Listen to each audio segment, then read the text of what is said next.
السلام عليكم ورحمة الله وبركاته. waan soo koobayaa waqtigu wuu gaaban yahay waxa la ii sheegay inaad 45 daqiiqo aad ka baxaysaan biidnillah. magacay waa Faadumo dugsiga sare waxaan ka baxay Nuurudiin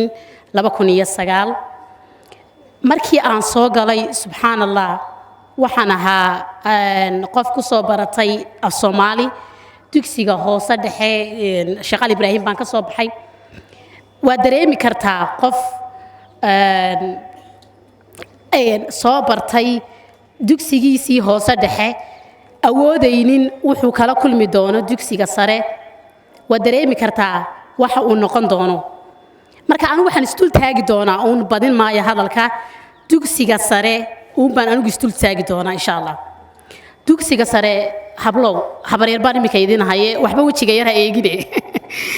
imika kaalintii habaryarnimadan idinku jira da'dana waan iska ogolahay wala waan iska yar gaabanahay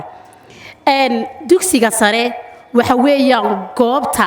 aad ka shidaal qaadanayso taa waxaan uga gol leeyahay waa goobta lagu ogaanayo wuxuu qofku noqon doono qaybka waxba lama ogin laakiin waa goobta kaliyaata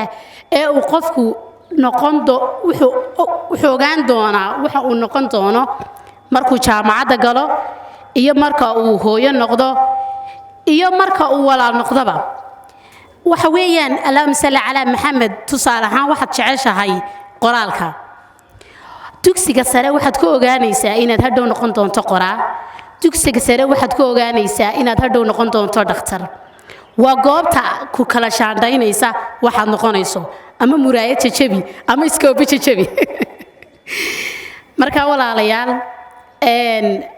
walaw aan iska hadal badanahay laakiin maanta shucuurtaydu waxaad moodaa inay aad u kala daadatay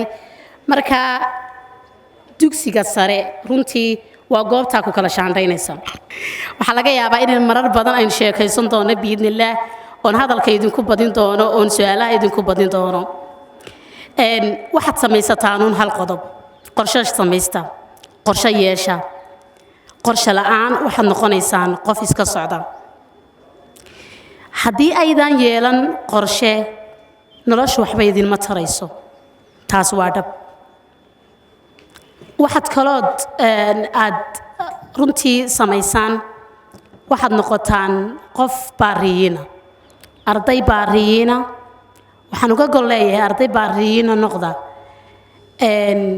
haddii aydan baariyiin ahayn oo waalidkiin runtii aydan ka ducaysan lagama yaabo inaad talaabo qaataan waalid yaa ii ah waalid waxa kuu ah macalinka kuu dhigaaya maamulka hooyada aabbaha walaalka ereyga runtii aan rabo inaan istul istaago waxa weeyaan ereyga dee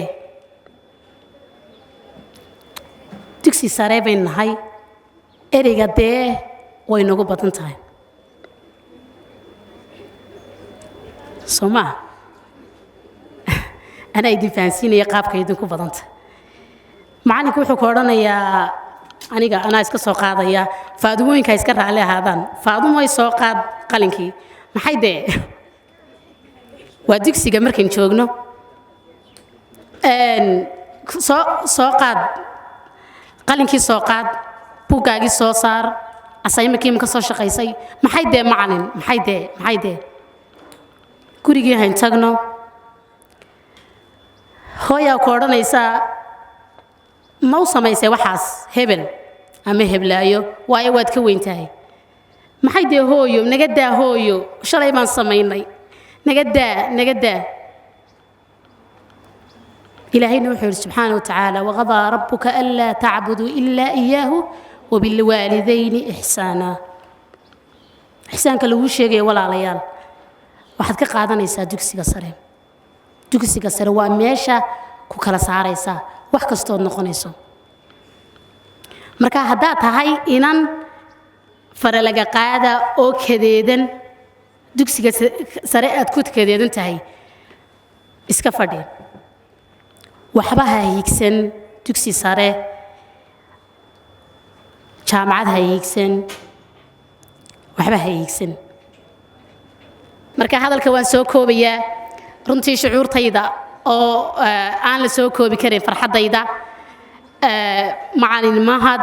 xaaji mahad runtii aqoon aan lahayn bi siiyay subxaanallah dakada ii wada saareen madaxay ii wada saarayeen intaan jeclahay lama soo koobi karo inta ay jecel yihiin maamulkayga iyo macallimiintaydu in ka badan baan jeclahay boqolaal baan jeclahay aad baad u mahadsantihiin waan idinku dheeraysiiyay hadalka salaamu calaykum waraxmatullaahi wabarakaatuh